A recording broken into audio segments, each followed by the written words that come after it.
This is Pathos. This is Logos, and you're watching John the Ninja. All right. Ladies and gentlemen, how you doing? It's John the Ninja live in the dojo, aka the Dojo, and you know it's the John the Ninja Studios, and you know this, man. I'll give you a quarter if you can figure out what movie I ripped that off from, but most importantly, let me tell you something. Now, being the man that I am, I've done a lot of different things. I've been very fortunate. I've studied religion, music, medical, martial arts, even professional wrestling.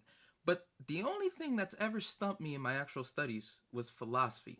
As much as it confused me to the point where my teacher would actually become frustrated with me because I didn't get the concept, it can't rain, yet rain at the same time, it was always something that grabbed my attention. And this band I present to you not only does a fine job in intriguing me, but they leave me stumped to how they are able to perform such creative and captivating music. The band I speak of is Pathos and Logos. This Colorado duet met as friends in New Jersey, and after spending time with others, realized they would be able to captivate more musically by themselves as an instrumental duo. And though their pursuits in rituals, magic, and other spiritual mediums may have been lost on others, their music is an instrumental progressive duo create a complex and involving piece of music that can't be denied for its sheer greatness. For Kyle on guitar and Paul on drums, no less, no matter what you think of their posts, rituals, or even their YouTube channel that blends music lessons, album reviews, and some weird history, which I thoroughly enjoyed, their end game is the music. And for their first offering, 2020's, for their first offering album, hold on. First offering. See, this is how great they are. I'm so confused trying to read the actual album. For their first offering, Glory to Order 2020, it was praised for its complexity and heavy progressive metal style. Today, we discuss their latest offering, Cult, which their melodic theme and magic is evident throughout the 4-song EP, releasing June.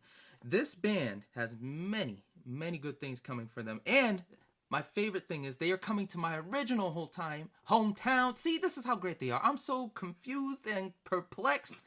I can't even say the intro right, but guys, there's something to be said because I wanted to give them such a great intro. They are coming to my original hometown of Clifton, New Jersey, June 17th. Oh. Guys, I present to you Pathos and Logos. Guys, how you doing? Good. How are you doing today? I'm okay. Like I said before we started this, I'm excited. You guys are doing some really, really cool stuff. But the first things first, I want to know how you guys came up with the name. From my studies, as I mentioned earlier, Pathos is where a speaker appeals to the emotion of the listener, and Logos is the evidence and the reason to present a speech. So being that I see these themes and philosophy in your music and how you combine it, I was curious, being that you are so creative when it comes to your music, how'd you come up with the name, gentlemen? That's a good question. So we originally had a different name and we received a cease and desist letter. So that shut down the previous name of the band pretty quickly. And we wanted to come up with something but as you said, that kind of appealed to like logic and reason. So because a lot of the art and stuff that you see associated with the band predates the band, we thought it would be cool to pick the name Pathos and Logos, as you had mentioned, logic and reason. So the logic or the proof to the audience would be when we're performing live, where we're getting that across to people. But people ask who's Pathos and Logos all the time. So we will generally say Paul is Pathos and I'm Logos. The emotion and the logic kind of link it up. Yeah. Thank you for clearing that up because I saw an interview online and it just said Pathos and Logos. I'm like, yo, which one? We know their names. So guys, so Paul, I wanted to ask you this. Where were you guys in New Jersey? That's where I'm at. And Philadelphia is a great home to me. New Jersey's been my home. Where were you guys in New Jersey when you first met? And what was it about Kyle that you were like, you know what, let me chap it up with him, you know, and you guys had just developed this friendship. And what was the band he was in at the time before you got? We've been in several projects together. I met Kyle when he was working at Tracks East in South River. You were doing a little bit of work, if I recall correctly, on one of the God Forbid records. Is that right? At the time, yeah, I was working on the God Forbid 4 album. And so we ended up kind of getting together, jamming, doing a project. The long and short of it is that our first project went the way of All Flesh relatively quickly. And then we started another band after that. a band that kind of had like a groovy aspect to it. Certain of the rhythmic concepts that we bring to the table in Pathos and Logos, but it was a little bit heavier. It was more death metal themed. It was a band called We All Have Day Jobs. That's what it was really called. There you go. But so you asked about specifically where it was. You could really say that the inception of us getting to know one another was centered in New Brunswick. And there was a rehearsal studio. Incidentally, I know we had just mentioned God Forbid. It's the studio that God Forbid started out in, a studio called Big Noise Rehearsal. And so that's kind of where we got our start. And we've been going ever since. Yeah. Yeah. And oddly enough, the first band, I wasn't playing guitar in that first band that I played in with Paul. The band name is so atrocious, I'd really rather not say it out loud. Yeah, but we won't bother with all that. Yeah, we'll keep that part swept under the rug. But I do think it's kind of funny that when I forced myself on his band, I forced myself on his band as the singer. And so subsequently I was fired. That's why we didn't last very long at all. I'm not a singer, I'm a guitar player. So but I knew you were a guitar player, and shortly after the demise of that project, I thought about it. I was like, Kyle's pretty good at guitar, so hit him up, and then we had some success with the We All Have Day Jobs project after that. Yeah. And I'm glad you guys brought up, I don't think people really realize how musically talented you guys are. It really intrigued me seeing what you guys use to perform. You know, when I look at Kyle, 8 strings, 9 strings, listen, anything above 6, I'm gone. All right. a D tuning is as far as I ventured. Death Clock is the only band I'll ever play that's not regular tuning. And to know, having studied music in my alma mater, you really have to know what you're constructing. And Paul, can I say this, man? The way you set up your drums is exactly how I envisioned if I had the money to actually perform how I want. The way you play, I'm a big proprietor of, you got to use your left hand too. So, the right will take the rhythm, but then it's the left taking the rhythm, and you can go back and forth. So I was curious to individually, what attracted you to these instruments that you said, this one's mine? Because I'm a musician, but I love a little bit of everything. I know guitar is my sweet. I love this the best. But if I'm really going to play, I should probably stick to the bass or the drums. Or if I'm going to perform a show, I should probably be the singer, even though I can't sing. I'm a hell of an entertaining guy. So when you finally find that sweet instrument, what was it that you're like, I'm attracted to this, and it stuck? John, it's funny that you would bring that up specifically, because in a roundabout kind of way, Kyle and I both arrived at the instruments that we play by way of other instruments. Mm-hmm. Now, I know that right now, my voice pretty much sounds like Tom Waits swallowed a Brillo pad. But if you can imagine this, I was a singer before I did anything else. I sang from the time I was a child. But I'm not afraid to tell you that in addition to just starting to become fascinated with the drums, around the age of 15, my brother wanted a drum set. And so he, I got one for Christmas. I started to play a little bit, but I kind of got the bug and started getting, just like you had mentioned about your formal instruction, I started getting formal training at the age of 18. And I actually, it's weird to say this out loud, but I think also a lifetime of sinus and lung issues kind of prevented me from more avidly pursuing the singer thing. And I guess there was some part of it that it was like, it felt better to pour myself into the drums, which I already had a burgeoning interest in, because like, what's the right way to put it? Like, your hands can't have an asthma attack. You know what I mean? So the funny part about Kyle getting started on guitars, Kyle, weren't you interested in drums first? Yeah, I definitely wanted to be a drummer. I would take my mom and dad's pots and pans and arrange them in my bedroom, and then take the wooden spoons and flip them around and like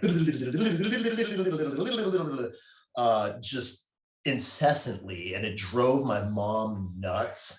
And so she pretty much put the kibosh on a drum set, because once she started talking to a music teacher and he helped her pick an instrument for me, I guess, or lead her in a certain direction, he told her like, hey, a guitar you can turn down or play without an amp, whereas the drums are going to be up to 11 all the damn time, so you have to be ready for that commitment.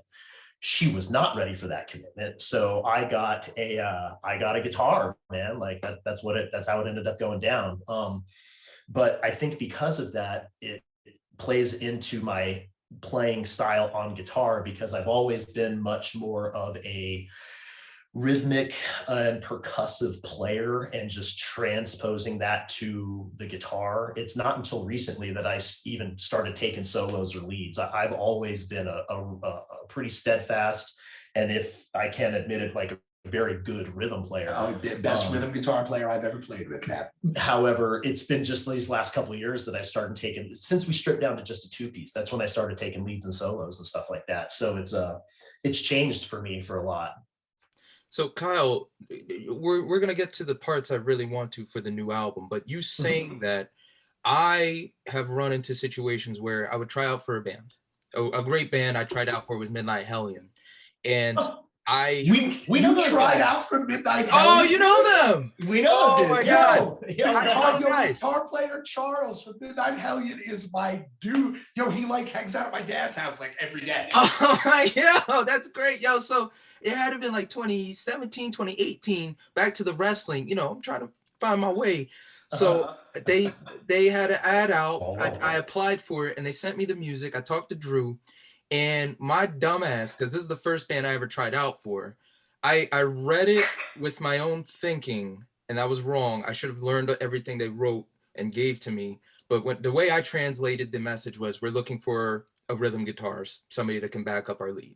So me being the big AC/DC fan, me being that guy who just loves rhythm players, I came up with not only, you know, my own parts to hold down the rhythm, but I didn't learn any of the solo parts.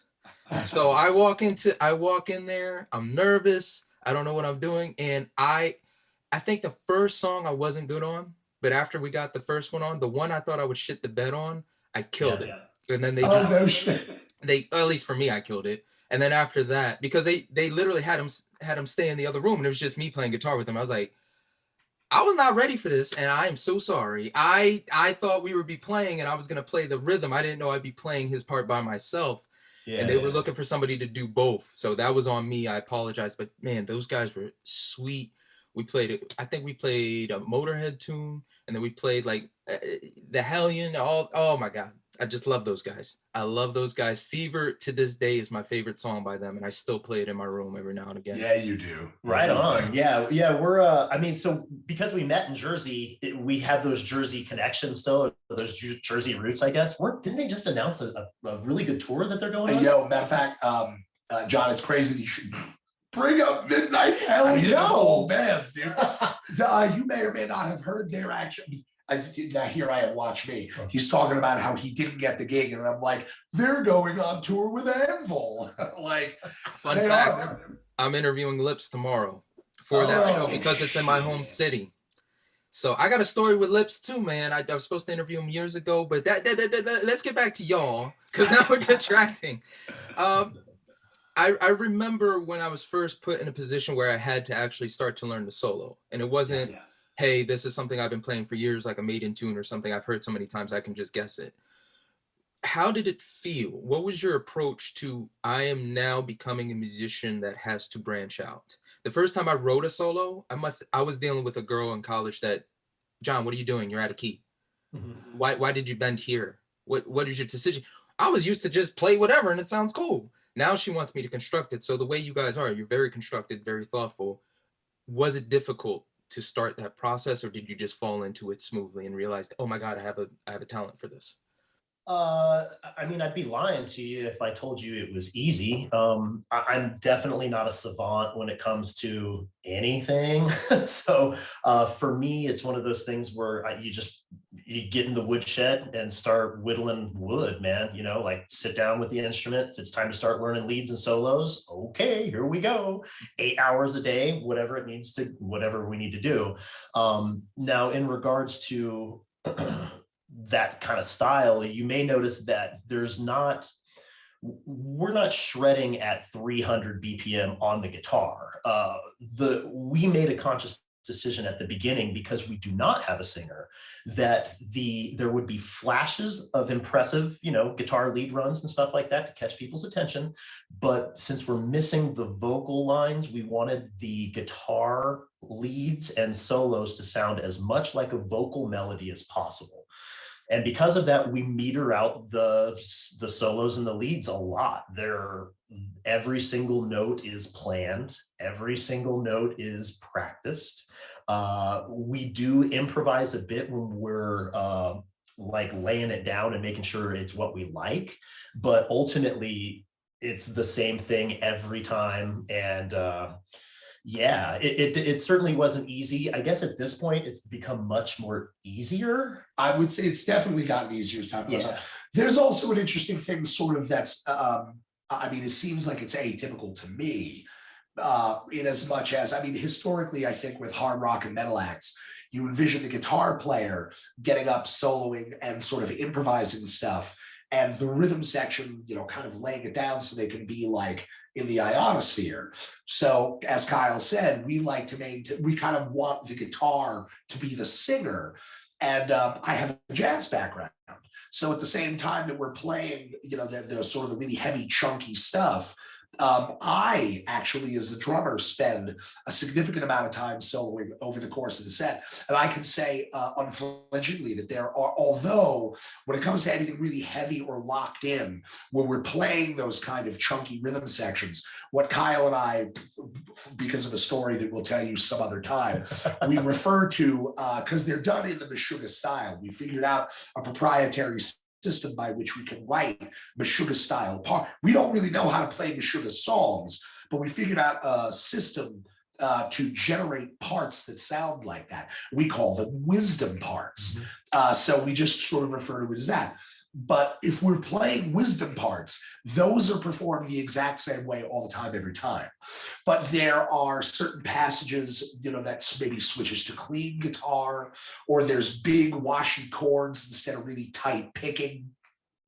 And during those moments, I actually will improvise pretty freely. And I was going to say that there's definitely certain sections in those kind of airier, you know, or less dense portions of the songs where I don't think I've ever played the fill the same way twice. Yeah. You know? Yeah, I can vouch for that. I have two questions, but I got to try and figure out how to roll it into one. Because the one thing I did like was you guys came to a moment where you realized, hey, man, it's not working with everybody else. We have something here. We should just work together. And you alleviated yourself, is probably the better word, of the format that we're used to when there is vocals. You know, there's so many ways to make a pop song, a rock song, and there's so many ways that it's been done, you know, vocals here, no vocal, etc. But now you're doing strictly instrumentals. What were those influences? Like you guys mentioned Meshuggah. Oh my God, my mentor is going to kill me. Meshuggah. There we go. There we go. You mentioned them, but then again, you guys are on Facebook posting like, hey, rest in peace to Jess Hanneman. And, you know, you have all these metal influences that a lot of people, they don't hear the harmony, but it's there. So what was the moment you guys cultivated, hey, man, let's just go out on our own? And then how did the instrumental aspect make it more freeing? Or was it a little difficult? It's like, okay, we really got to build this from scratch. So I'm sure you've heard the term necessity is the mother of invention. For the longest time, we it's not that, honestly, we didn't really choose to do this in a way. It was kind of boiled down to this. So what I mean by necessity is the mother of invention is that we had always tried to start out with singers, bass players, other guitar players, full bands. And, you know, the way it works out, we're playing a sold out show. Bass player walks in and with our previous band, hey guys, I landed a job at Tesla. I'm flying out at 6 a.m. Sorry, you know. And so, you know, dude works for Tesla now. Can you blame the fella? Yeah, that actually, that's just it. I mean, he's got a wife, he's got a young daughter. Like, what are you going to do? Like, tell the dude not to go work for Tesla and stay and play in our Denver area prog band? Yeah. Like, you can't say that to a guy. Right. You know, so. And at the same time, there was another guitar player. You may or may not have heard of him. His name's Michael Stansel. He's the lead guitar player for Legion now. He was also in the band. He's doing things with the Legion. So is he going to hang back and do things with us while we're getting this thing off the ground? He chose not to. And, you know, that's perfectly fine. We're all still really good friends. That's right. We bro down and get like schnockered all the time. I talked to Mikey like yesterday. There you go. And so ultimately, the through line in all those is that Paul and I always brought this same kind of wisdom part music to the table. And this isn't a knock on anybody else or anything like that, but everybody else just was kind of the accoutrement. Michael Stansel is an amazing guitar player, but this isn't a knock on him. Nick Schaefer is an amazing electrical engineer and bass player, not a knock on him. They had other things going on. But Paul and I have been doing this type of sound and music either with a singer or without a singer since 2007. Yeah. So when everybody else just had other things going on and it just boiled down to the two of us, we're lifers, man. We're not. It's not it's not fake. It's not a game. Not negotiable, really. Yeah, it's not negotiable. We have to wake up and do this every day. And there's a beauty to that need, that drive. You see all these guitarists. The last person to say it out loud was John Frusciante when Howard Stern asked him, like, why did you have to learn this? It's like, you don't know it. You just have a need to master or continue. So that's a drive you guys have. But you did mention it is a commitment issue. I see wedding rings on your fingers, gentlemen. So what do your significant others think for you going after this? Like, I think we mentioned Anvil. I think of how lucky yet unlucky they were to be in a position where, they had their moment. They were able to raise their kids with their families, and now they can go out and be rock stars after, the golden years of their children. So what is the discussions you guys have had with your significant others? Are they gun-hos, like, get out the house and go make me money? Or is it kind of like, I'm going to miss you? Where are they in that field? Because at this point, they know this is your life. You are a musician, and the real life of a real musician, going back to the ancient times, we're vagabonds, we're travelers. That's right. Yep. Well, I think it's safe to say that they're pretty proud of us, man. I mean, it's the love of your life, man. I mean, obviously we miss one another, and but my wife is proud of me. She's happy. She thinks it's cool, which very lucky. We also, for right now, our touring schedule is set up in such a way, because we are the types of artists and the types of people that prefer to maintain as much autonomy and agency as we possibly can. We are steering the ship on the way that we organize our shows. I'm a full-time music teacher. I give private music lessons, do gigs here and there, kind of around the northern Colorado area. And Kyle is running an ever more successful home inspection business here in northern Colorado.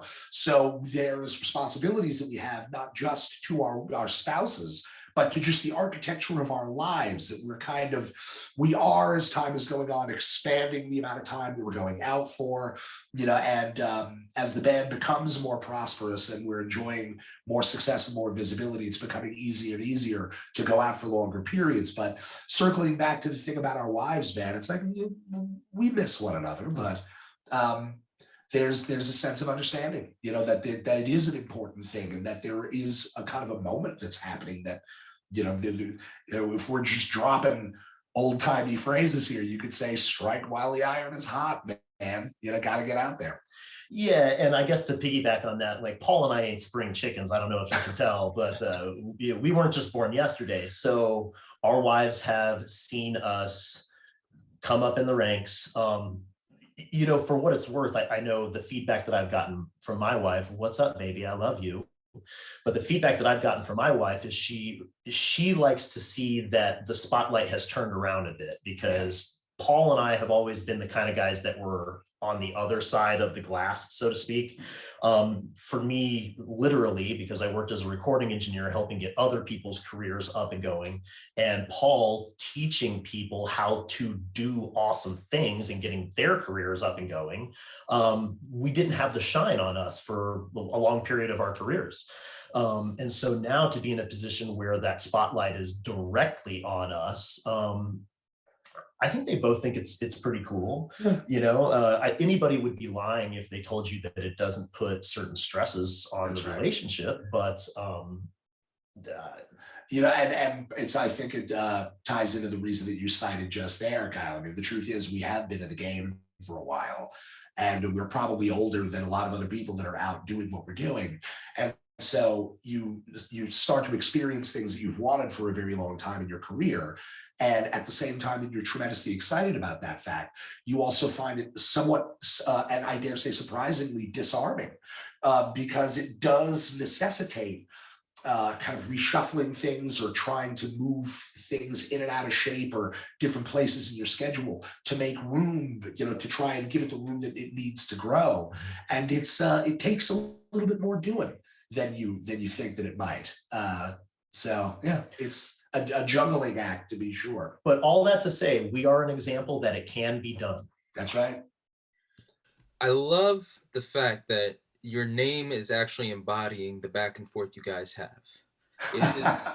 And I'm serious here, because I have really, really tight friendships. I've had friends from when I was a kid up till college, but very few of them have the connection where we bounce back and forth. We know what the other's going to say, or we're going to go back and forth.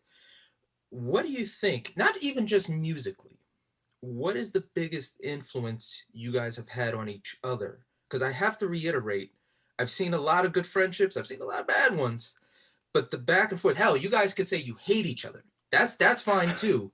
But there's something to be said when there's that spiritual connection of like, we're on the same wavelength. What do you guys think you guys give to each other? Wow, that is a fantastic question. That's a really great question, man. I guess, and I'm not entirely sure how to answer it right off the bat, but I guess the first thing I would say would just be connection. We are both incredibly serious about our art. Oh yeah. And we happen to share a passion for, I dare say it, the exact same kind of art. Yeah. And so it just happens to work that way. I know for me personally, once I started playing music with Paul, this kind of music, this original type of music, it just didn't make sense to play with anybody else. And for what it's worth, I've tracked a lot of drummers. I've played with a lot of drummers. They're just not as good. So Thanks. Be honest. Be honest. I don't think they're as good, man. I just don't think they're as good. So, and I can say as well that I think one of the things, and it's interesting, being a music teacher, you want to make sure that you're giving as much as you possibly can to students, or disseminating accurate information, not just about music, but about the reality of what being a professional musician is like. And one of the secrets, and I think this is, I'll spill the beans here, because this is a big deal for me and Kyle, is that at the same time that, as he said before, we have very similar taste in art, we have very similar taste in music, but there's other stuff in the Venn diagram that doesn't cross over. We have very complementary skill sets. There's certain things that I'm good at that I come by honestly. There's certain things that he's good at that he comes by honestly. And they complement one another very well. And we've had the opportunity to sort of cultivate and continue to like synchronize with one another in those ways, and kind of grow that symbiosis over a long time now. Mm-hmm. And I dare say, just as a human being, like, Kyle's just one of the best men I've ever met in my life. Like, I say that unflinchingly, just truly like knows about hard work, knows how to be a good person. And I'm just admirable, just a joy, like as a bandmate and as a friend. Well, thank you, Paul. I appreciate that. And at the end of the day, we've got to sit in a small vehicle with each other for extended periods of time. It's true. And we don't drive each other crazy. It's true. So, true story. Yeah. We just listened to Sade. I want to go to the ethos of this band, because what I love is the mysticism, the confusion. It is, as a person, just you're stumbling on this band, you really can't tell what is happening, and that's a good thing. The best thing I can liken it to is when Zeppelin first came out. Maybe not Zeppelin 1 or 2, but when you start hitting 3 and 4, there's a mysticism, there's an excitement. Is this magic? Are they praying? Are there fairies? What are these guys into? And that's the vibe. They're not even close. You guys are beyond Zeppelin in the confusion and the... We are presenting something on a spiritual realm. So I wanted to dive into what this band is cultivating as far as the spiritualism, as far as, manifestation. Could you guys explain that a little bit? Because I love the setup for the new album. We'll get to it soon. but the idea of tarot cards and readings and rituals you posted on your Facebook, we're going to have a ritual soon. Please elaborate on that for somebody like me who is just, I'm on the outside and I'm barely keeping up, even though you gave me instructions.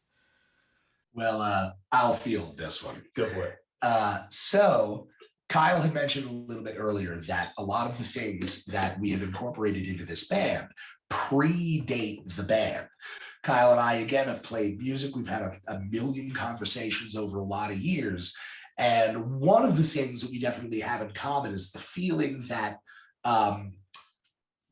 art and music for us, just the types of people we are, everybody believes the things they believe and feel the things they feel in their hearts.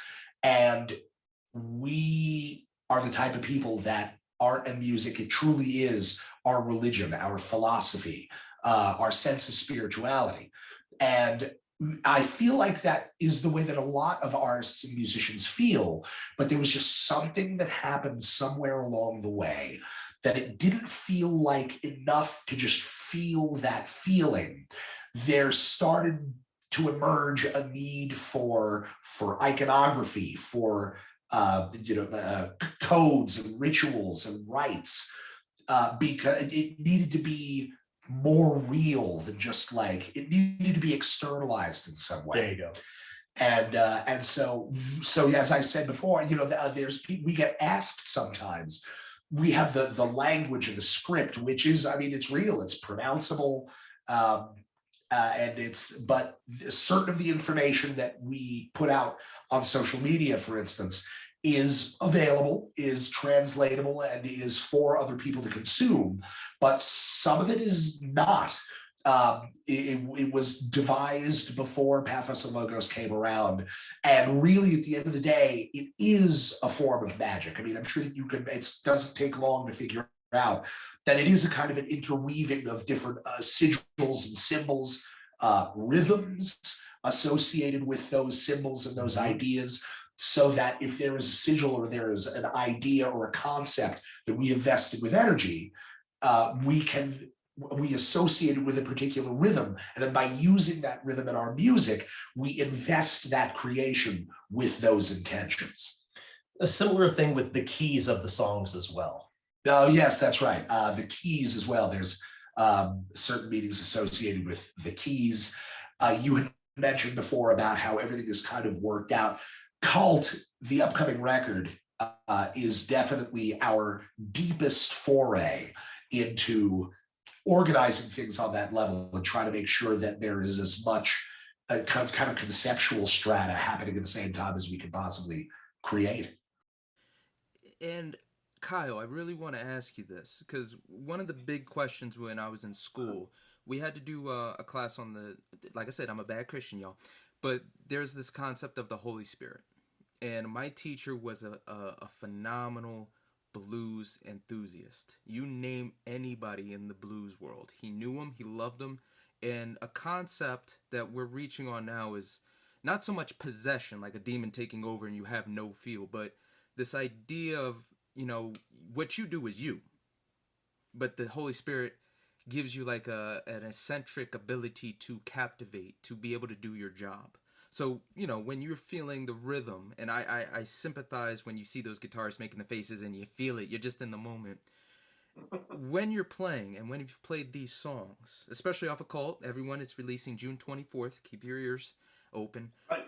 When you play, do you feel an outer body experience? Like when Tony Iommi mentioned that he used to sit down and he could walk around. Do you feel something coming over you and you're alleviated and you just let it play? Or is it all you, but this energy just manifests itself and it comes out through the guitar and you speak? It's definitely coming out, channeling through me and out through the guitar, but I guess the best way to describe it's like an out of body experience. I don't know how familiar you are with the Judge Dredd series, but there you go. But if you were to just take a hit and slow everything down, that's what being on stage for me feels like. Everything is in slow motion. If we're playing at 200 BPM, it feels and seems much slower than that. And maybe it's just like a higher or a heightened sense of concentration. I can't begin to describe it to you. You have to be there to feel it, I guess. But I know that if I were to keep that inside, then everybody else who's there in the audience who paid good money to come and see us wouldn't be able to feel that. And so if it's, I don't think I make really funny faces personally, but I know I move a lot, and my back tells me that I move a lot at the end of the show. And so I know that for me is how I express what's going on inside to the crowd, because my hands are they're always moving. So I can't do much else than just kind of wiggle around and stuff. I make a fucking crazy face. Paul's the one who when makes I the play. faces. Lose my mind. The old face maker. So Paul, I gotta ask you, being the drummer that I am, do you ever catch yourself like screaming without screaming? Like the best example I got is like Nico McBrain, but he does scream. Like he'll like, hey, hey. When I play, I'll be like you ever catch yourself doing that? Yeah. Well, now I do, and it's because of a little bit of like what we were just talking about, circling back before about the Holy Spirit. Now, we might not use that term. We might just say energy, human energy, or some external force from some other place. I don't think that the name or what you call it is necessarily the crucial component, as much as recognizing that it's there and it is damn well moving through you when you're on a stage, man. And so you do get some of that. You're making faces, you're gesturing, all kinds of stuff is going on. But it's funny to say it, but I almost liken it to, well, it is magic, isn't it? You know, you're manipulating an invisible force that through years of training and the development of expertise that you can use to change the inner world and the inner mentality of people who are experiencing your creation. Mm-hmm. You know what I'm saying? Like you altering the external reality with your internal experience by way of letting that energy pass through you. What is that if not magic? So for those who are more apprehensive, I just got done an interview with a death metal singer, wonderful dude. But I told him, like, there are certain songs that make people uncomfortable, whether they're religious or they don't know. But having the spiritual background, having certain understandings, I remember Sir Christopher Lee, may he rest in peace, saying, you know, there's a lot of things you can mess with in this life. Don't mess with the occult. You'll lose your soul. You'll lose your life. Like, it's not a joke. And there's like, yeah, I'm pretty sure it's like only Mayhem. Mayhem is the only band where I have a spiritual unease, where it's like, listen, it's like, it might not even be the music. It's just, it was one thing after another, and you just have to, like, you know what? I don't think it's gonna harm me, but it'd be best to stay away. What is some of the backlash you guys have gotten presenting these ideas in the way you do from people that may have grown up like I did? All they're told is anything other than this is bad. You know, how do you deal with them? Like, hey, open up your mind. I have a different way of interpreting it than you do. Now, that's a pretty cool question. Yes, it is. So, first, one of the things that I want to make, I will speak for both of us when I say this, is literally our record is called Cult. You can see that there's certain dark imagery, you know, going on with it. And there are cryptic things that we're putting out on social media. I want to state that certain of that stuff you need to remember is for us. Mm-hmm. A lot of the things that we're working with is literally custom tailored for us to benefit or stimulate us in mind and spirit. And so it's, I think maybe the best way to put it is this. Everything that you're seeing, all of the iconography, all of the language, anything associated with rituals or symbols, John, you can think of it as spiritual home cooking. It is completely novel, never existed before. Now, I'm not going to tell you that we don't periodically borrow from extant imagery. We will sometimes borrow images that exist, but we vest them with our own meaning. Mm-hmm. And so we're doing a certain amount of stuff for ourselves. We are learning. We are figuring out ways to meaningfully invite people in and participate with us. But when I say participate, I don't mean bow to our will or do something that feels contrary to the heart of who you are. If anything, what we would like to do is continue to engender or create a sense of community, but give people perfect, unfettered freedom to interpret what they see us doing, whether it's for them or it's for us, to interpret and feel it exactly the way they feel like doing it. This world tells you a lot about what you ought to be doing, where you ought to go, what you should think, how you should feel, and it is a true joy that feel. You mentioned a feeling of confusion. That's good. That means that you see certain things that we're putting out there, and it doesn't automatically trigger a reaction in you or set a series of thoughts in motion. If you are a person that came from a certain background where you were told to shun these things, we're not pulling from some dark arcane forces, that really that exist already. We're not pulling dark arcane anything. All of these things. It's that we didn't sit and like study the religions and the philosophies of the world in a circle of fucking candles and stuff. We just are weirdos and just came up with our own thing. And so I would say two things. I would say you can feel it how you feel it. If it means something to you and you want to know more about it, come talk to us. If it freaks you out, you have a right to be freaked out. But I forgot what the other thing was that I was going to say. All that to say, a lot of people do generally have a lot of questions. And the last time we played in New Jersey, actually, I had a rather long conversation with a fellow outside. What's up, Justin Gretchen? And he was specifically asking about kind of the occult leanings and stuff like that. And basically what I told him is that, as Paul mentioned down, it's all open to interpretation. You had mentioned that when you saw things, you were a little bit confused at first. There's a lot of stuff going on, but we're basically giving you our choose your own adventure book, and how far down the rabbit hole you want to dive is totally up to you. We just want you to join our community. We just want to hang out. Yeah, that's pretty much it. And I really want to point out to the listeners real quick, to segue, what are you comfortable with? Like, I think the scariest thing when I was a kid was I saw Disciple by Slayer, God Hates Us All. It's a great tune, a little scary, but once you get the idea of this is a message, this is a story, you got to interpret it. And I think the guys do a really good job of saying, hey, this is our own thing, this is what's helped us.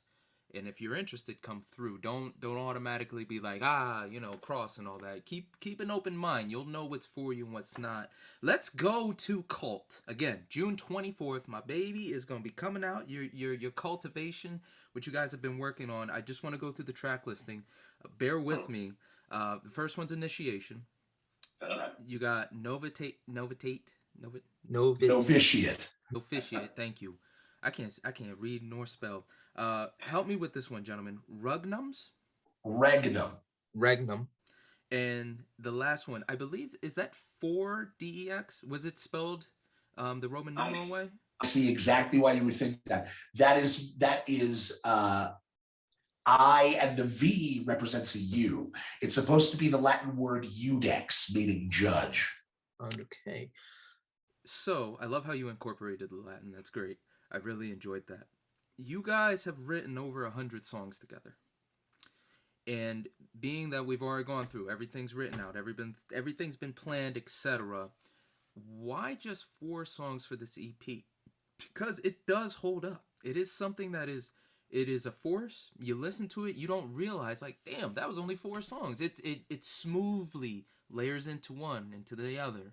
So what was it about the grandeur? What was it about these 4 songs and the story you said, you know what? We got this. This is it. And what was the process of beginning to end? Is like, was it very arduous, or was it, no, this is pretty smooth? Because the guy you work with, woo, he's got some talent. Shout out to Black Dahlia Murder. So, for what it's worth, there's many more songs. We had lots lots more songs. And we're always writing music. There's always new stuff coming out, or I shouldn't say coming out, but we've always got new stuff in the pipeline just ready to come out. But for these 4 particular songs, our approach changed completely from how we've done every single other song. We decided to go with a concept. And because we chose a concept and we don't have a singer, we had to also determine what the narrative would be and how that narrative would work into each song. And then try and, how do I say this, portray or get across that narrative through a vocal melody line that is played by a guitar. So it can be very challenging. Because of that, we chose the keys ahead of time. We structured the songs in a very specific manner, and they're laid out in the order that they are because that's what they were intended to do. Yeah. And so all that to say, 4 songs is what fit this story. Future stories may have more songs or less songs. It just kind of depends on where our heads are at. But I do believe that I can safely say that this will be the format going forward. So they will continue to be concept EPs, concept records, concept codexes, however you want to refer to it. And if that means that there's less songs on it and more focus on the community around it and the narrative and the story, then so be it. That's fine. You had something to say, Paul? I was going to say as well that working, because Kyle and I, again, I don't know that we've ever worked on a recording that has this little material on it.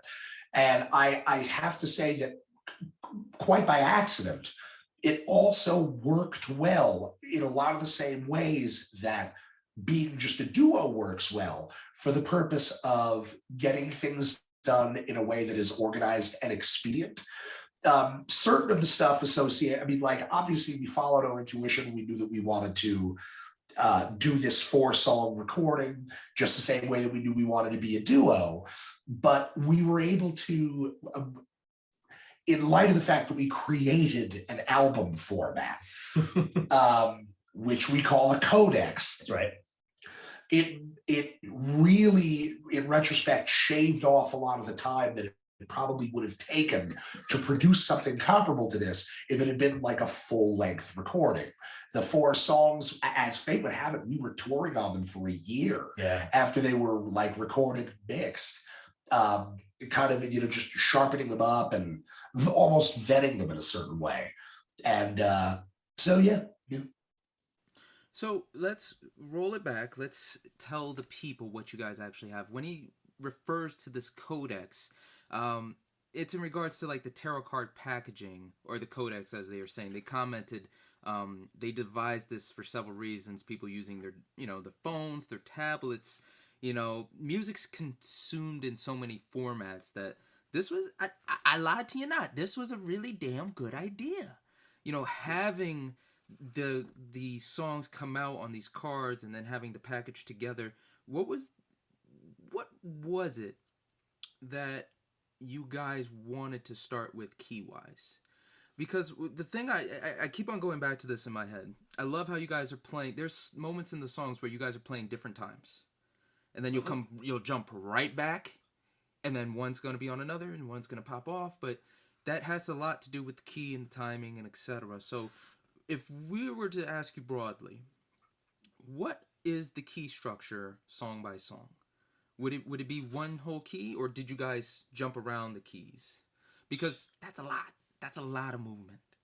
Technically speaking, you could make the argument that there's only 2 keys in play. I think it's E minor and C minor. E minor and C minor are the overall keys for the song. So initiation is in the key of E minor. Let's see here. Novitiate is in the key of C minor. Regnum is C minor. And then Ivdex is E minor. But there's a bit of modulation there. Yes, actually, at the tail end of Ivdex, does go into, I think, F sharp minor. Yeah, moves up a step just to fuck with people. Kyle and I, on the Glory to the Order recording, prided ourselves in a not insignificant way on. We had this feeling we didn't just want to rely on the keys of just like the lowest string on the guitar.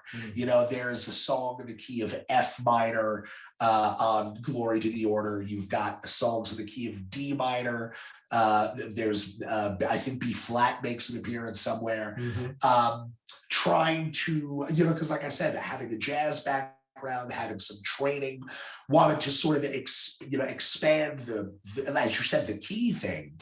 And there was just something about how E minor and C minor felt for the Cult record that, because unambiguously, it's a heavier recording than Glory to the Order.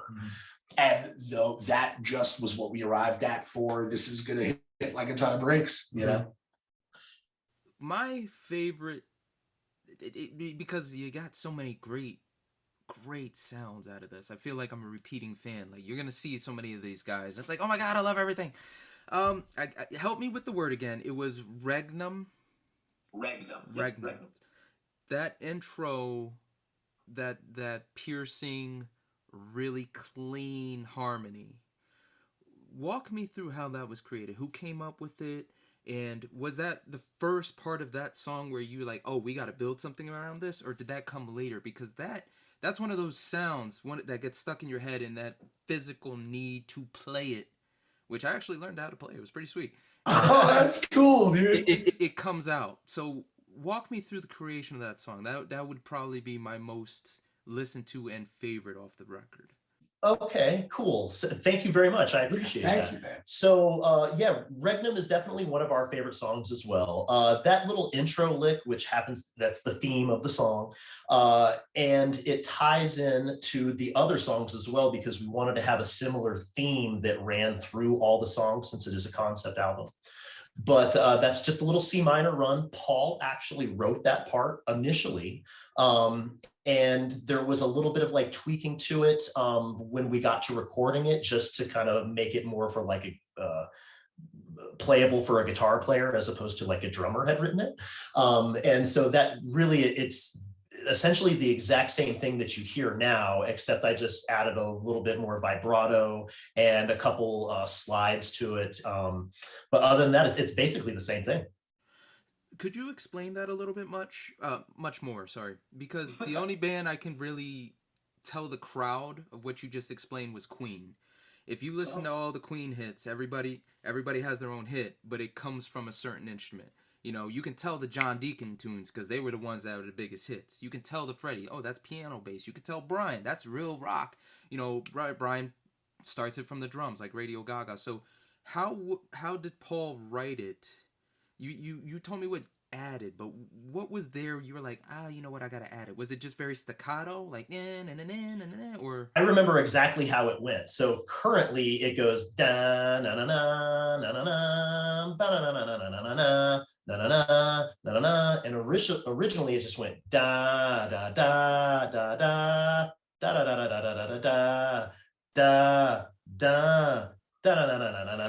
It was just a more simpler version. So we just added a little, we just put a little bit of sriracha on that motherfucker. And next thing you know, it's tasty and spicy. I am not afraid to spill the beans on this, that is actually, so I write a certain amount of the music, or at the very least, sort of, I write a lot of the seeds that we then collaborate on and grow into full compositions. And we learned somewhere along the way, because Kyle is exactly right. I play guitar, I play piano, and a smattering of a couple of other instruments, but I'm like in Lost Boys, like a half vampire. Like, I've been bitten, but I haven't killed anybody. So like, I play guitar and I write material on it, but I haven't really performed it on a stage. And so I can get the ideas out, but not necessarily in a way that would be compatible with what he has to do when there's like stage lights on him and stuff, and he's like moving around like a nut in the way that he does when we put on our live performances. Kyle is a very high energy performer. So we adopted a policy of present the melody in a very, very bare bones, stripped down fashion. And then Kyle will add the embellishments, that feel organic to him creatively, and B, straight up, the ones that are not going to be problematic for him with regard to the way that he performs on a stage. And there's so many stories of all these bands talking about like, hey, I had a lick and so-and-so, well, why don't you do that, man? It's like, God, and seeing, again, that comes back to the camaraderie, the friendship you guys have built. So I am in awe of just how great you guys are going back and forth. The name of the band truly is a great representation. Let's go to Ivdex. I believe I said that correctly this time. You did, yeah. There was chanting in it that I was like, maybe that's Latin, maybe that's Spanish, I don't know. But I was curious to, being that it is an instrumental, hearing any form of language is very, very potent. It's very powerful and instrumental. So what was said? Why did you guys feel, hey, this is the perfect moment to interject this? Having just basically to do with the theme of the energy of the recording. So that is an original language. That language is a pronunciation of what's up? Klingon? Might as well be, dude. No, that so this is where we go deep into the nerd zone. Let's do it. Let's go. Let's go. Technically, the name of that is the Votmiv Ozva. And that's the name of the language, the Votmiv Ozva. And the chant that you hear during Ivdex is essentially just, and it's tied in a little bit to the narrative that you find on the Ivdex card, on the Ivdex tarot card. It's essentially just a chant of the assertion of power, of self-agency and self-control, and ultimately, and I say this with such pride, just positivity. Everybody in this world, and a lot of people in America specifically, have endured, well, that's with the COVID thing, just everybody everywhere, everything has been a nightmare. And it has been a really, really intense half a decade or so for a lot of people. And one of the things that we value very, very much is expressing positivity. I know it looks funny, it looks like witchy, or like it's tied to the cult, a cult in some way, but that's just, what do you want, man? We're metal guys. You know what I mean? Like Jamie Josta from Hatebreed has been yelling in people's face that they can do it for like 25 years. Right, yeah. So this is just kind of the way that we feel it. But yeah, that the chant is just meant to be like an assertion of positivity, self-agency, and self-control. It's just fascinating. Again, I'm going to repeat myself. The same things you're going to hear in the rest of the interview, gentlemen, because I love the story. Let me explain what we have here. So the songs for Cult pretty much elaborate. Everyone is like joining in the process of joining the order of what you guys are into. The first one, Initiation, is more of like how people can enter. And when I hear that, these are my interpretations. You hear the song spiritually. This is more of an opening of your ego, your id. You're embracing it, and then once you like accept the art form for what it is, then it goes into the I'm gonna say novice. You got to help me. Novitiate. Oh no, novitiate. I mean, it does mean novice. Yeah, exactly. Neophyte, novice, novitiate. This is why this is great, man. You pick words I can't even say. I'm instantly But that's more of the explanation of the gifts you are receiving for participating in this. And then Regnum refers to the cultivation of the inner energy and control. That's more of a mastery. And then Ivdex refers to the mastery of the one's fate. That's right. The judge, the ultimate arbiter. You become the one who is truly steering the ship of your life. The narrative at the bottom of the cards refers to these wooden sigils that we've created. Yep. We have 3 styles of sigil. And each corresponds to the way that a person chooses to participate in art. You have the disciple sigil, which is for people, I'm doing this as though I should really have one. I don't even fucking have one. But the disciple sigil is for people who patronize and support the arts, but do not make it themselves. I don't have a disciple, but this is what they look like. Those are cool as hell. You should just sell those, man. Funny that you would mention Funny you would mention because those are not for sale. They will never be for sale. Those we just make and we distribute to anybody who is interested in it. This is the way that we have kind of devised. We've had like retrofitted or modded this certain of the spirituality stuff that we do to try and invite other people in. The disciple token you would give to somebody who supports the arts, but doesn't make art themselves. And really, at the end of the day, in our hearts, that's the people that are at the top of the power structure. Totally. Where would any of us be as artists from a professional standpoint if it wasn't for people appreciating and supporting what we do? Right. The next token is the clerical token, which you do give to people who do art in any form. And it's not just music. If you dance, if you paint, you sing, whatever it may be. Photographer. If you are a photographer, you are an artist. And so it's really in a certain way, the tokens are our way of saying thank you in one way. Moving on to the third token, there's the knight token, which is reserved for people who are either doing art at an extraordinary level or people who are teaching art to other people and supporting and perpetuating art in that way. How would you guys defer who's in which category when it comes to the knight? Because again, I agree, there's those three. You have those that appreciate art. You got people that would probably be more so like me. I reiterate the art. It's been done. I preserve it by continuing to do it, or I have my own dance. You know, I am an artist.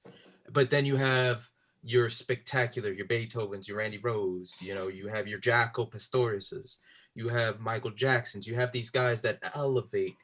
Where in this situation, like say you give it out at a show, you see somebody, it's like, you know what, you are a knight. You know, how do you make that differential? I guess to answer that question, generally people that come up to us in the crowd, if we don't know them and they're practicing the arts in some way, shape, or form, they're most likely going to receive a cleric sigil or a disciple sigil. Folks that get the knight sigils truly do earn them. And I think the distinguishing factor is performing their art at a remarkable level, as you said, or they're passing it down to other people or future generations. Yeah, in the form of instruction. In the form of instruction, because that is equally important. If it's not taught, then it stops, right? If a language is never taught, then the language just ceases to exist, right? So the same thing is with arts. We need people to continue to teach these arts, whatever it may be, to future generations. You guys need to LLC this and, you know, call who does the world peace, you know, Nobel Peace Prize, like, hey, we got something for you. Because I truly love that idea. You know, that is a token, maybe not for the spiritual sense, but that's like a badge of honor to be really bestowed. That it's like a tattoo when you've earned it. You know what I mean? Everyone gets a tattoo now, but when I was a kid, you know, you only get it if you're tough or you're a biker, you know, so, you know, you earn that passage. What was, being the fact that you guys have dealt with Nick so much, Nick Pellet, who has had, I already mentioned, you know, the band he was in, and there's a slew of others.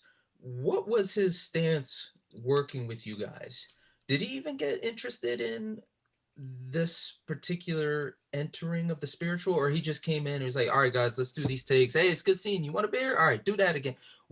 How is he taking all this? Was he just kind of, you know, hey, what's up guys, let's get to work? Or did he also have a fascination with this? Because he's in some pretty brutal bands, which, you know, if you're in a band like that, you got 8 times out of 10 you're one of the sweetest dudes in the world. So I was curious, like, how was Nick with all this, and how was recording with him, knowing that he has such a great proven track record, and you guys have been in the game for so long?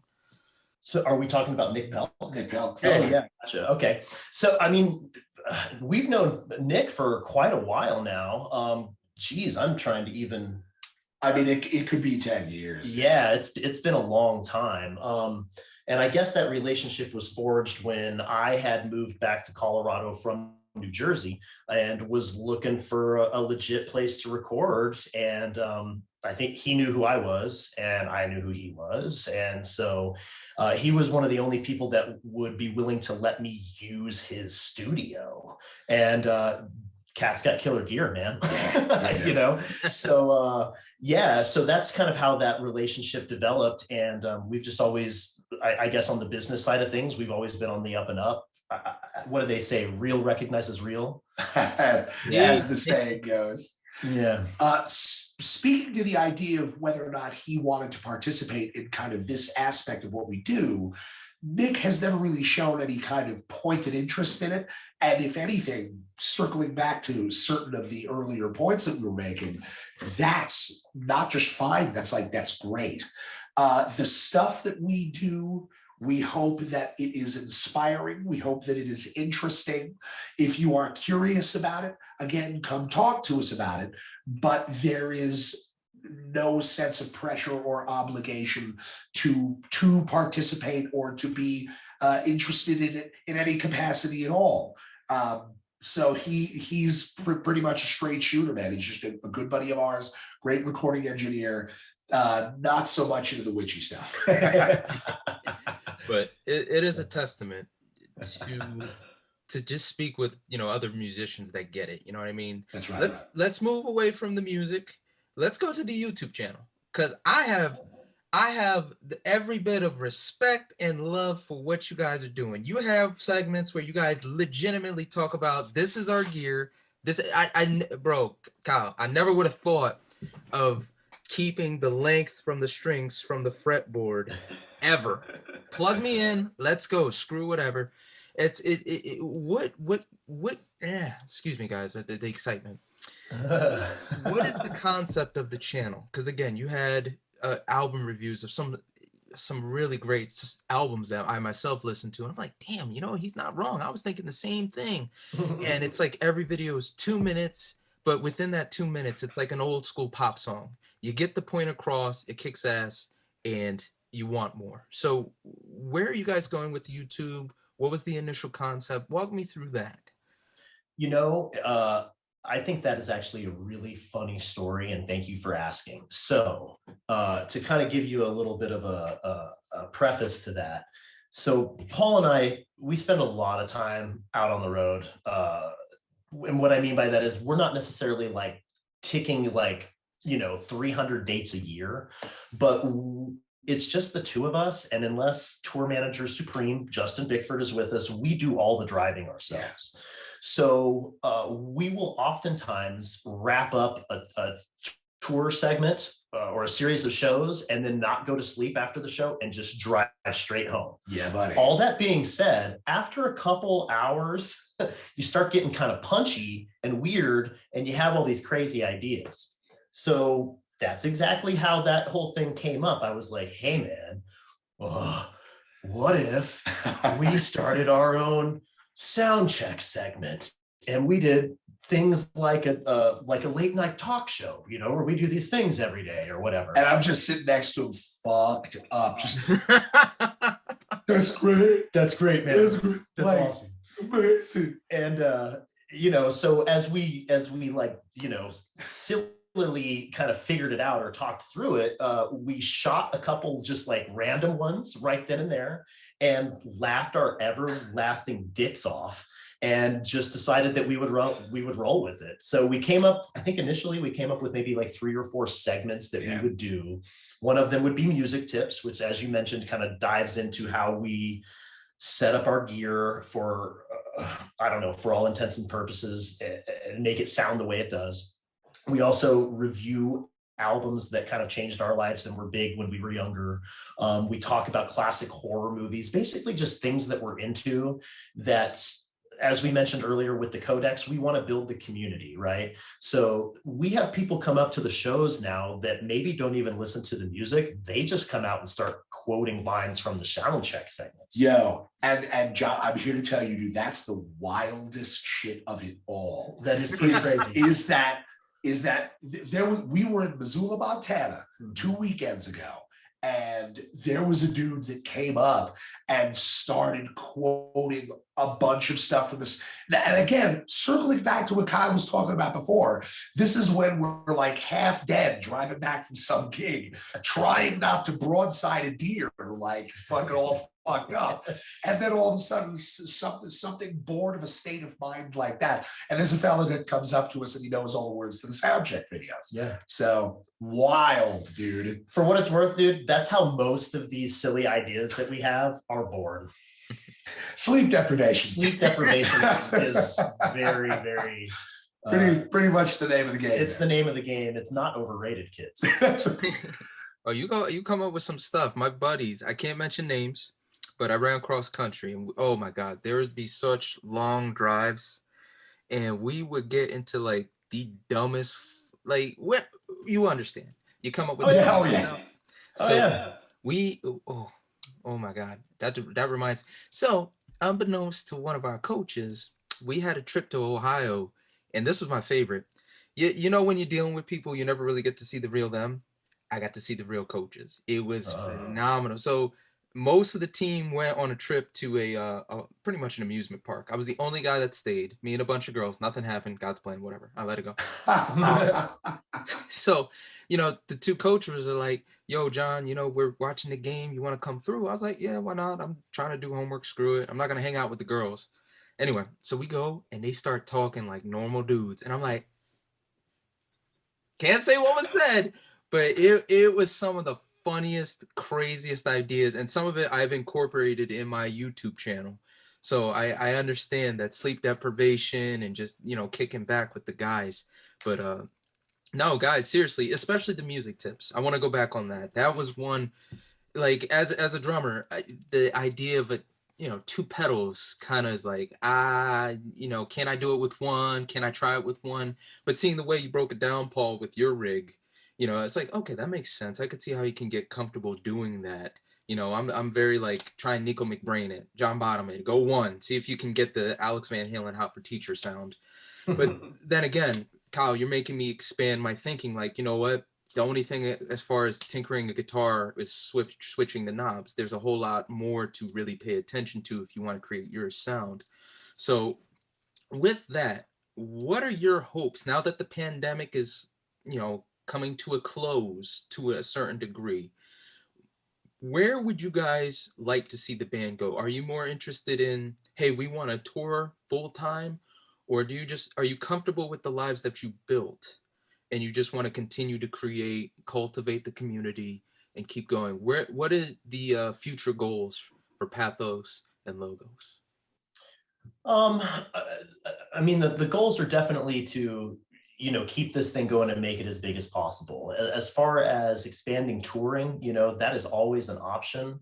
We're not necessarily against that, but because we do pride ourselves on retaining a certain amount or as much self-agency as possible, which that means we're doing this without a record label, we get to make a lot of those decisions, right? So if you were to ask our wives or our family members, we tour a lot, but we tend to keep that more towards prime days. So you're talking like Thursdays, Fridays, Saturdays, Sundays, and only usually about 8 months out of the year. Those are like the summer months, basically when it's not snowing. What we would like to see is less off weekends, and we would like to see more festival appearances out of this. Paul and I are perfectly content with where we are. None of this, the spotlight that's on us now, it's not like we were really planning for this to happen. It's just something that has just sort of come about, and we're riding the roller coaster, my man. And I love how you guys have embraced the new age. Like, there's still certain artists that don't want to do IG, they don't want to do Facebook, they're still stuck in like, let's sell the records. At this point, everything's touring and merch, but you guys have embraced, hey, we're going to use social media, we're going to use our outlet to keep going. And if you guys do, please do Firefly, please come down to Delaware. You guys would love it. It's the greatest jackassery mixed with common sense I've ever seen. It's spot on. So okay, are you talking Firefly Festival? Yes. Okay, Yes. we played in Wilmington, Delaware just last year. So we Yeah. played in Delaware before. I'm gonna come back, man. I'll come back. Just come back. Okay. I'll be there. Hook us up with a contact. We'll come out and play Firefly. You know what? Let me see. I might have a gig down here for you in South Jersey because I do have a venue that's just started up and they've been really good. But yeah, dude, we if you set it up, dude, and we'll be there. That's one thing that we're pretty big on. We're gonna make it happen. You send us an invitation, we're gonna show up. Set it up in the fucking parking lot of a Royal Farms, bro. We'll make it happen. Bro, what are you talking about? You're gonna be in my backyard chilling. I don't like cigars, man. Into it, dude. Let's go. So one thing that I've seen a lot is there's always something when you think of somebody or there's like a band that keeps on popping up, there's usually a spiritual message or there's some significance. For me, you guys posted not too long ago about Peter Steele of Type O Negative.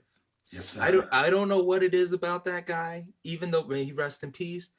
It is captivating. I first heard them from the Mortal Kombat film. I got to meet their drummer Johnny not too long ago because God's blessings. I got to meet Quiet Riot, and Rudy Sarzo was such a sweetheart and a gent towards me. So I got backstage. That's pretty sick, dude. You know, he's a reoccurring theme in the past couple of weeks I've seen, not just with you guys, but with me.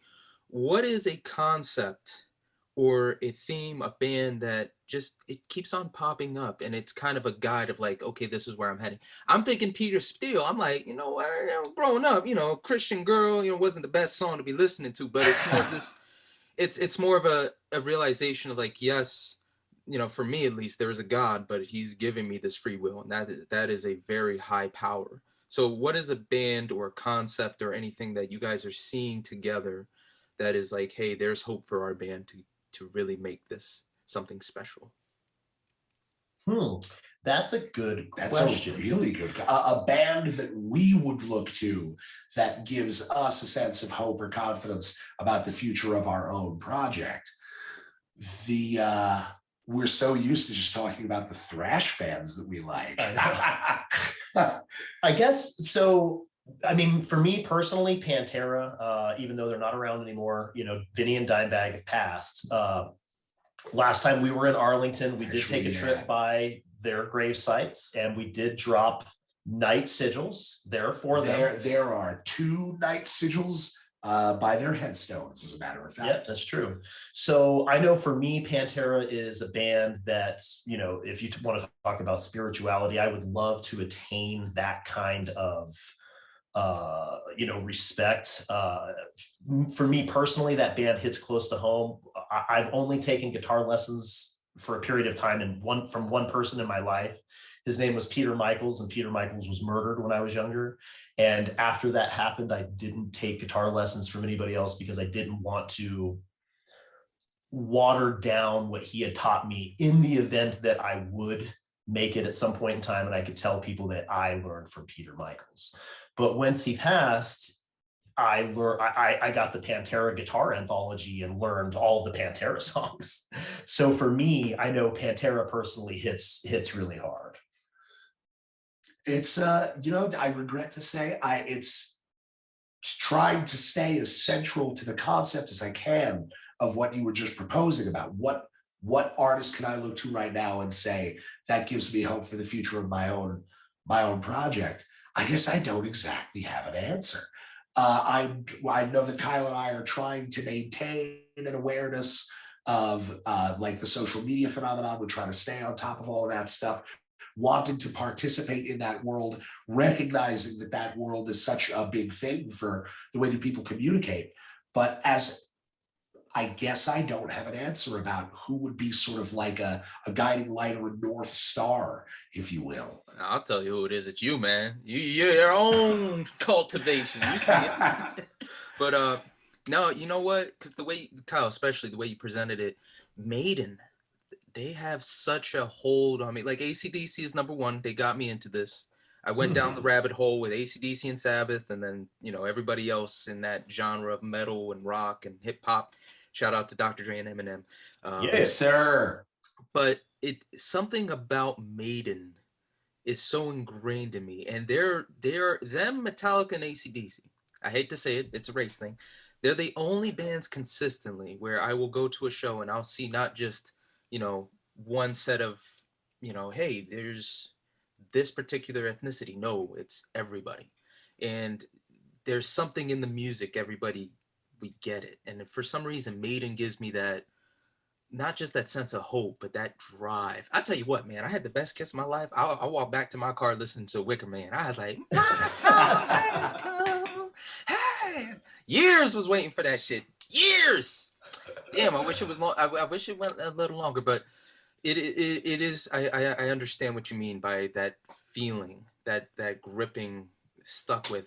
Gentlemen, this is always the most important question, and I'm really interested to see what you guys got to say. What is the best piece of advice someone has given you? Not something you came up with, but something somebody told you, and just at the top of your head, it's like, oh shit, that's really good, and it just comes to your mind readily. I've gotten, don't buy a tour bus, rent one. I think my favorite one was probably Ted Aguilar of Death Angel. He said, just live. And to this day, you can hear the recording now on my YouTube. He said, we don't know where this world is going. Enjoy every day and go for it. Just live. And then not even 2 years later, pandemic, all hell's breaking loose. So what's something somebody told you, wisdom that they just, hey man, do this, don't do that. And then you're just like, oh, that was good. I'm keeping that. Wow, I could probably rattle off a couple of those. I remember working at Trax East at one point in time, and I was assisting for Steve Evans, big metal producer, did all kinds of stuff, and talking to him about how he got his career started. And the advice that he gave me was take every opportunity in front of you. Don't wait, just take the opportunity, because you don't know when the next opportunity is going to come. You don't know if that next opportunity is going to get shut down by COVID, all that stuff. So take every opportunity that's in front of you. And for what it's worth, we do. Like, you just invited us to Firefly. Yeah. We're going. We're going, dude. What's up? Right. We just confirmed it because there's only two of us. Yeah, that's that. You know how easy it is to say yes to something when it's only one other dude you have to clear shit with? Kyle, you want to go to Delaware? Yes. Hell yeah. Okay.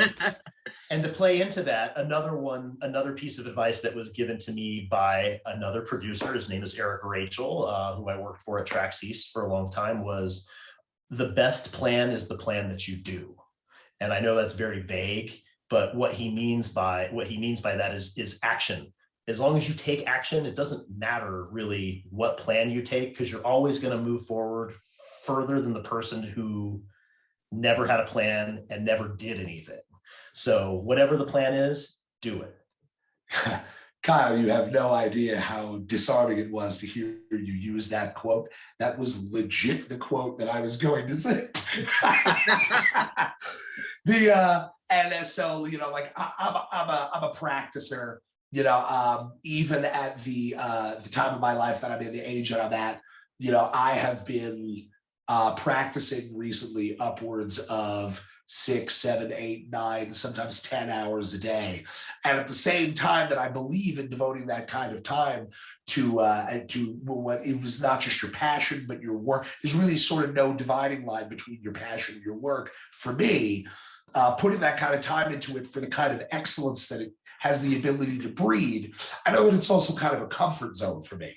And there are times where I've been like, oh, maybe you could take this step and take that step, but maybe you're not good enough yet. Maybe you need to get a little bit better. And it's funny because that's the exact phrase that I was thinking of. The best plan is the plan that you do. Yep. One of the things that Pathos Logos' increased activity has taught me is not to be dismissive of the importance of practice or focusing on your craft, but that if I'm working that hard because I'm trying to get to a level where it'll make it easy for me to do the things that I want to do, it's not that it's nice, but it's not the only component. There's a holistic, rounded, layered approach to the things that are necessary to get you the things that you want. And sometimes just, even if it's not absolutely the most efficient or it doesn't yield the absolute optimal results, just, taking that initiative to just get started and start doing something will get you farther than you would have done if you just did the same damn thing you always do. 90% of people in this world just don't even take the first step. So just do it. Ladies and gentlemen, let me tell you something. I've had a lot of good interviews, but this one I probably have to say has been the one I've gotten the most wisdom and probably the most spiritual, intellectual talk I've ever had. Pathos and Logos dropping their brand new album, Cult, June 24th. Gentlemen, it truly was a pleasure to not only discuss music with you, but spirituality and concepts, and to find out we have common friends in New Jersey. Ladies and gentlemen, you know what I'm going to say. Not only check them out because they're coming to Clifton. Let me get you the right date. 1, 2, 3, 4. This is why I write things down. June 17th, Clifton, New Jersey. But these guys are going to be touring soon. So as always, check them out. And remember, be smart, be mindful, and God bless you. As always, Ninja out. Woo, baby, you listen to John the Ninja. All your ears are about to go on a vacation. John the Ninja's got what you need.